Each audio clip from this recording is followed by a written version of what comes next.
You all are very familiar with the theme of this conference, dealing with saving family, tied to the idea of saving society. And though we have spoken about practical advice and overall themes and guidelines, what I wanted to focus on is a very practical and very close to home area of concern for the family that I don't think has gotten enough attention or any attention at all through the course of this weekend, and it must be given some due. I'm going to present to you a scenario in which, present to you a reality in terms of which all of us that are sitting in this convention here, chances are that the vast majority of your family, your cousins, your brothers, etc., they're not very religious, and you're the weirdos from your family that came here to the convention. And chances are a good number of people in your family don't see eye to eye with you, even if they are Muslim, when it comes to the religion. You are considered an extreme faction within your family. You are the object of ridicule during Eid. You are the people, the way you dress, the way you conduct your social gatherings, the way you show up at weddings, covered up and etc., you become the object of mocking and ridicule. And I want to bring some of this to attention. This happens to those of you that are raised in Muslim families, because even the vast majority of Muslims today, the vast majority of them are very far from the practice of the religion.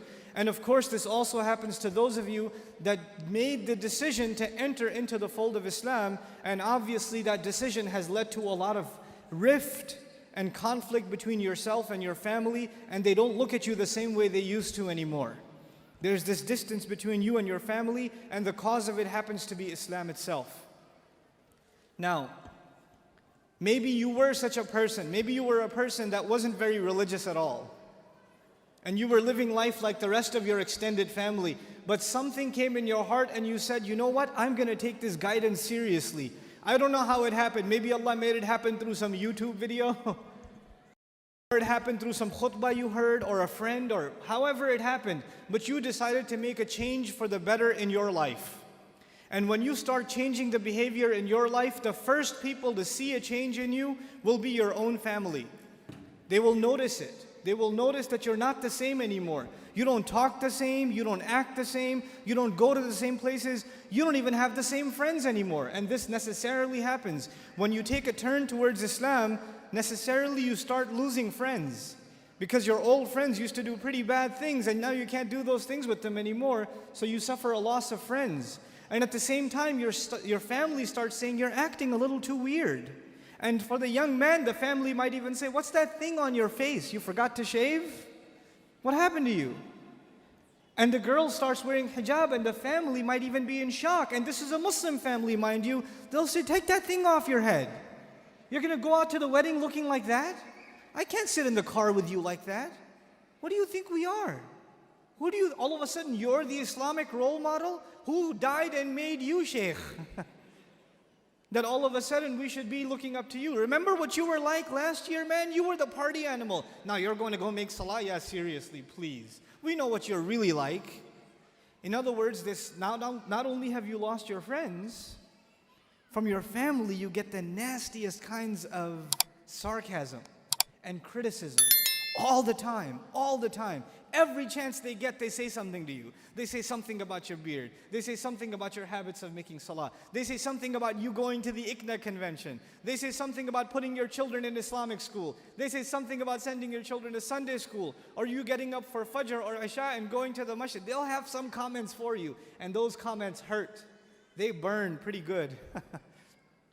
This happens to young men in the audience, where their parents start telling them to stop hanging out with their other Muslim friends. Don't go to the masjid, don't waste your time. I wallahi myself know of stories where the father found out that in between classes, the son used to, because his classes were 3-4 hours apart, in between classes he used to go to the masjid to pray dhuhr and just study at the masjid. Instead of studying at the library where there's plenty of things to look at, might as well go make salah and pray in the masjid. I'll be safer that way. Dad finds out. You're becoming an extremist, son. I'm going to take you away, because I don't want you to get influenced by this extremism. And what is the extremism in the eye of the father? That the boy is making salah in the masjid. That's extremism for him. Subhanallah. Muslims themselves. You think non-Muslims are averse to Islam? Have you seen what Muslim families are doing to their own? What parents are doing to their children? I know of cases myself where parents said, we will not pay your college tuition. We will not look for a wedding made for you until you take that hijab off. We will not do it. We do not accept you as our daughter until you take that thing off. We will not show our face in public with you. You can't go with us anywhere. This is the mother telling. And you know what they'll say? What's amazing about that? They'll make you feel bad about yourself. They'll tell you, what kind of daughter are you? You should be ashamed of yourself. You're embarrassing your parents. We're Muslim, but we're not Muslim. We're not those kind of Muslims. That's not how we do things in our family. That's what they'll say. Our family is different. We don't do things like that in our family. That's those masjid people. Don't be like those masjid people. That's what they'll say. And you know what's amazing about that? If you look at a portrait of your great-grandparents from back in the day, good old great-grandpa's got a big old beard and you can't even see grandma's face. So who's being true to the family and who's an embarrassment to the family? See, this is Muslim families today. And you're in the midst of all of this. And you know what happens? Because you've made a decision to turn towards Islam, if an enemy of Islam came to you and said, abandon your religion, you would say, oh yeah? I'm going to be even more committed. You would become energized in your zeal for the religion when the enemy attacks Islam. We'd get even more fired up. Muslims get fired up in the craziest of ways. Somebody draws a cartoon about the Messenger ﷺ, and Muslims go crazy and they'll burn some other guy's car up. Or break somebody else because they're really angry. But we get fired up when something happens, something questions the dignity of our religion, even if it makes sense or doesn't make sense. But when your own family comes and says, look, I love you, I'm worried about you, I don't want you to become this way. This is the way of the people who fail out of college, who don't have a career, who have miserable lives. I don't want you to fall into this extreme. Somebody is putting you under their influence, you need to get away from them. Worried, genuinely worried about you. And there are parents like that in this audience, actually probably not in this audience, but their children are, and their parents are actually home worrying, what are they learning at the ICNA convention? There are a lot of kids like that here too. And your parents are calling, why did you have to go to this place? The next thing that's going to be there is the FBI is going to knock down your door because you came to the ICNA convention. They're paranoid. They see stuff on TV and they become paranoid. And you're in the middle of all of this. And it becomes hard to hold on to your religion in the middle of all of this. It becomes hard. Because it's not the enemy of Islam that's pulling you away. Who's pulling you away? Your own family, your own parents, your own husband, your own wife, your own brother, your own cousins, your own in-laws. They're the ones pulling you away. So how do you deal with that? The most inappropriate response to this pressure is anger. And you know what? That is the most common response too. Your parents start yelling at you for growing the beard, and you're a young, hot-blooded guy. What do? Oh yeah? It's the sunnah. You can't tell me what to do. You're following culture, and I'm trying to follow Islam, and you slam the door in their face. Way to go. Because that's what Allah wants you to do, yell back at your parents. And they're talking about your beard. What was Ibrahim's father talking about, alayhi salam? Was he talking about something small or something big? Go make sajda to idols, boy. And does he lose his cool? Does he get angry? We have to learn how to be with our parents. Even when they call you away from deen, it doesn't matter if they're Muslim or not. وَإِن جَاهَدَاكَ عَلَىٰ أَن تُشْرِكَ بِمَا لَيْسَ لَكَ بِهِ عِلْمٍ فَلَا تُطِعْهُمَا وَصَاحِبْهُمَا فِي الدُّنْيَا مَعْرُوفًا. Allah Azza wa Jal tells us, if they struggle against you to make you follow what they themselves have no knowledge of, don't obey them while at the same time accompanying them in the most dignified fashion. Obeying them is separate, respecting them is separate. Just because you didn't obey them for the sake of Allah when it came to matters of halal and haram, or when it came to matter of iman and shirk or kufr, just because you didn't obey them does not give you the right to get angry at them. You can't.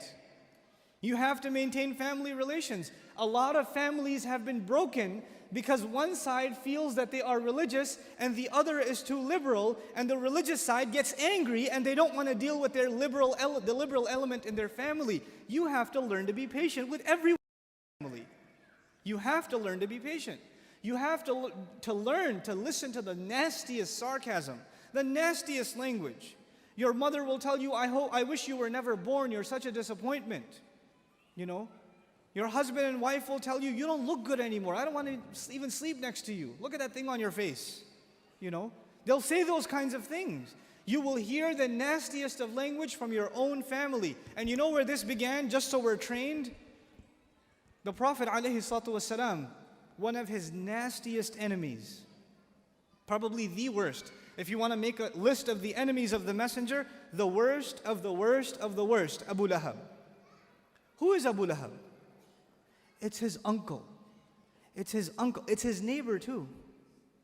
And this uncle of the Messenger throws dead animal skin over the wall when he hears the Prophet praying, sallallahu, and they throw filth over. They leave these thorns in his path. So in the morning when he gets up, he gets injured. And you know what the nastiest thing is? When the Messenger ﷺ lost his son, when he lost his son, even if you have an enemy that you want to kill, and you hear they lost a child, you put the sword down and say, I heard about your baby, I'm sorry to hear that. We'll fight tomorrow. I'll let you have your condolences for a day. You would do that much for even your enemy. That's human compassion. His uncle, Abu Lahab, hears about the passing of the son of the Messenger ﷺ and goes out of the house celebrating.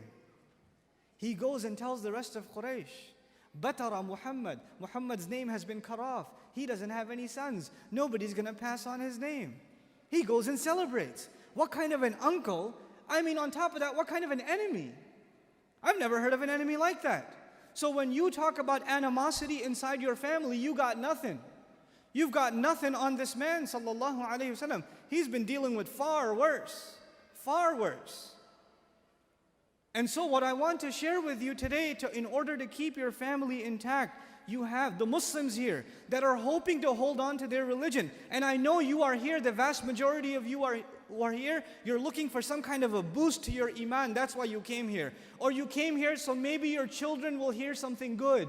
That's why you came here. You didn't really come here for the long lines at lunch or the 30-minute later. You didn't come here for that. The vast majority of you came here because you're worried about your family. And I'm telling you, if you really are worried about your family, you better learn to become extremely patient with the rest of your family that isn't here and will not be here in the near future. Except if Allah knows best, you know. You don't anticipate them being here in the near future. You don't anticipate them being at the masajid. You anticipate them having inappropriate gatherings in their homes, but they are still your family. And who's going to give them da'wah? And let me tell you something else. This is very important. You have members in your family. Listen to this carefully now. You have members in your family that are so far apart from you, and they are so on the other end of the spectrum from you, the only reason you would ever talk to them is because they're family. And if they weren't family, you would probably not even go down the same street. You would never ever meet them. You would never associate with them. You would say, no, not those kind of people, I don't associate with them. And Allah made it in His qadr that you be part of that family because Allah wanted someone to give them da'wah and He chose it to be you. You had to talk to them. It was you, and you don't like talking to them. And that's part of da'wah. Da'wah is not all entertainment. Da'wah can be very unpleasant. This, what I'm doing right now, is not really da'wah. This is the easy part. This is the part where a speaker comes up and says a few words for 20 minutes, and people actually come and sit and listen. You try doing that with your family. Hey guys, come here, I got to talk to you for 20 minutes. What about 40 minutes? Some of you have been sitting here for 3 hours. La hawla wa la quwwata illa billahi al-ali al-azim. Try that with your family, a halaqah for 3 hours. See how that goes. We can't have 2 minutes. 2 minutes with our brother, our daughter, our son, our husband, our wife, our parents. We can't. They don't listen. They don't listen. But the messenger is told, sallallahu alayhi wasallam, go talk to your toughest audience. Andir ashiratak al-aqrabin. Warn your family, the closest ones. And the closest ones are the toughest ones. My sister, I bring her to seminars with me sometimes, gets the best sleep of her life during my lectures. The person next to her will say, that was awesome. She goes, yeah. There's something about family. You just don't hear it. You just don't want to hear it. But I am telling you, if it's not your words, Because naturally, we don't take the words of our family seriously. Oh, you're just a kid, what are you going to tell me? You're my nephew, how are you going to give me advice? The father of Ibrahim alayhi salam says, you're my kid, you're going to tell me what to do? It's very difficult to listen to your child about religious advice. It's very difficult. You know, your ego gets in your way, and also just your assumptions. How will a kid know more than me? You know, I know who you are, you don't know better than me. That's the assumption. So if your words aren't going to do it, you know what it's going to have to be? It's going to have to be your character.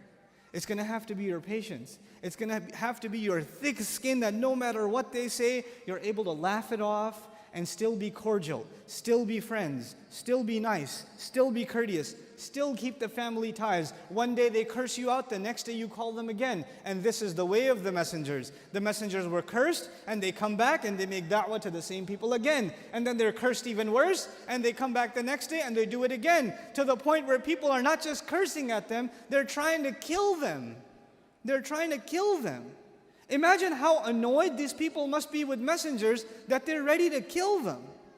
And some even from within their own family. What would drive a person to kill a member of their own family just based on words? This is how poisonous da'wah can be to some people. They can't stand it. They can't stand it. But you still have to be patient with them. You still have to continue to invite them. This is what we're learning from the messengers, alayhimus salatu wassalam. I tell you, my primary job is with my family. This is secondary. This is all secondary. Your primary job is with your family, your toughest audience. And in this regard, the last thing I will share with you is a little bit of practical advice, especially for the younger brothers and sisters here that have horrible relationships with their parents. Let me tell you something about that. If you have a bad relationship with your parents, that is the easiest ticket to hellfire. Easiest ticket to hellfire. You cannot afford a bad relationship with your parents. You cannot come and say to me, I haven't talked to my dad in a few months, or we don't really talk about much because if the conversation goes on for more than 2 minutes, he starts criticizing me for everything that I do, and I can't take it anymore. And let me tell you why that happens too. Why does he blow up every time he talks to you? And why does your mom just completely unleash upon you the moment you walk into the house? Why are they so critical? What did they eat for lunch? Why are they so critical? I want to let you know. When you were little, I told you this yesterday. When you were little, you wanted their attention all the time. But when you got older, what happens? They want your attention, but you got other things to do. You never give them any time. And when you don't give them time, they miss you at first. They're sad at first, but then they get angry. First they're sad, but then they get angry. My child, my son, my daughter doesn't give me any time. And in their head, the anger is building and building and building and building. And then they see you walk by, Assalamu alaikum, and you walk by. And you don't even wait for the wa alaikum assalam. You don't even wait for it. And they get even angrier and angrier. And in their head, there are so many things they want to say to you, but they have no opportunity to say them to you. So they see you for 10 seconds, and what do? They explode. They explode on you. You know how many things you haven't done? This. You're like, where did this come from? Have you been memorizing a list? This is not spontaneous. You must be building this in your mind for a while. And yes, they have been. And you could have avoided all of that just by calling them every day. Just by spending 5 minutes with them every day. Just by saying, how are you doing? This is what I did today. They don't have to control your life. They just want to know what you're doing. This is where I'm going. This is what I did. This is what I'm going to do. You know, this was good, this was bad. And they might have input about it that you may or may not like, but listen to it anyway. It's okay. Listen to them. Give them time. And don't make them feel like they're useless. Don't make them feel like, yeah, sure, okay, I gotta go. Not like that. Make them feel important.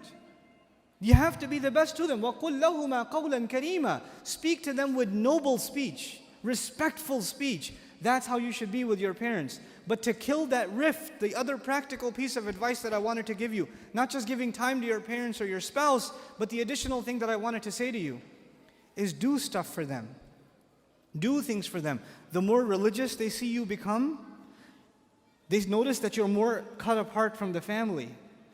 And they start blaming what for you being cut apart? Not you, but the religion. The more religious you become, the more of service you should be. You should do the groceries even more. You should mow the lawn before they ask. You should vacuum before they ask. You should buy your mother flowers spontaneously. You should do more and more and more for the family the more you turn to the religion, so that they see that this Islam has made my son a better son. This Islam has made my daughter, a better husband, a better wife, a better brother, a better sister, a better neighbor. Islam made them a better person. And I could see it. But the exact opposite is what is going on now. The more religious you get, the more confrontational you get, the more debates you get into, the more arguments you get into. That's the exact opposite effect, because they will not blame you. They will blame Islam. And when you call them to it, they say, I don't want to be like you. I don't want to be like you. You're nasty. You're mean all the time. And it's probably because you're religious. So I want nothing to do with the religion. Who turned them away from the deen is your own behavior. Your own behavior. All of you sitting in this audience today have an obligation to change your behavior towards your family, to be better than you were yesterday. You have an obligation to do so. You have an obligation to do so, because this is the means by which we save our family. This is my last comment. I promise I'm done. Why should we make this kind of effort? Why bother to grow the thick skin? Why bother to put up with all of these insults and still be connected with our family and try to give them da'wah in the softest way possible? Why should we even bother? Listen to me. Even if you have a brother that you had a fight with, that you had some dispute about inheritance or whatever else, and you don't like talking to him, if you hear he got diagnosed with cancer, you'll call. If you hear he got into a car accident, you will call. You'll forget all of the fights of the past and you'll call anyway. You'll show up to the ER anyway, because blood is blood. Blood is blood. I have 10 minutes or 3 minutes? Okay, that's perfect. Okay, now tell me, when we don't give our family da'wah, we have become content with them heading towards destruction. You know the famous ayah, it's quoted all the time. In this seminar, I bet you at least 24 times this ayah was mentioned. Ya ayyuhal ladhina amanu, qu anfusakum wa ahlikum nara. Those of you who claim to believe, save yourselves and your families from hellfire. But Allah didn't stop there. First you hear that, you say, yeah, I really should make an effort to save my family from the hellfire, because that's pretty serious. But then you lose motivation. So Allah motivates you again. Same ayah. He says, وَقُودُهَا النَّاسُ وَالْحِجَارَةِ. Its fuel, it is fueled by people and stones.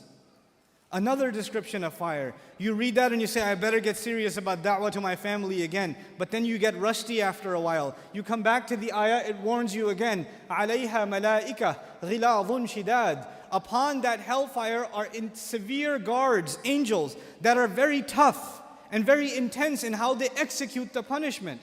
Now imagine your family being in a situation where there are people torturing them. And Allah is letting you know they will be. And they will not back off, and they will not care about the crying or the screaming. لا يعصون الله ما أمرهم. They do not disobey Allah in whatever Allah commanded them. Allah commanded them to torture, and they will torture. And the ayah is not about the kuffar, it's about your family. If you care about your family, you will never get lazy about da'wah to them. You will always be thinking, how can I get something across to them? If this didn't work, that might work. If that didn't work, that might work. If that didn't work, something else might work. You're trying to get something through to them. And if it's not your speech, it may be something else. You know, I have family that told me, Nouman, I know some people listen to you, but I don't. And no matter what you say, you're wrong, so don't bother.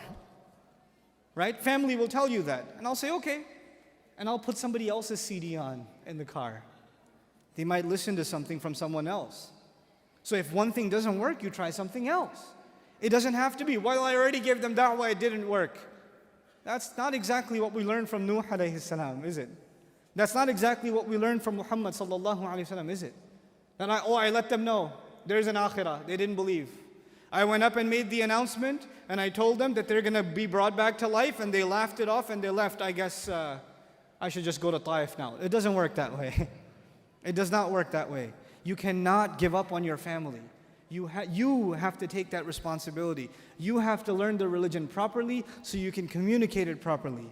And again, the best way to communicate your da'wah to your family is you become the reason for which the family remains united.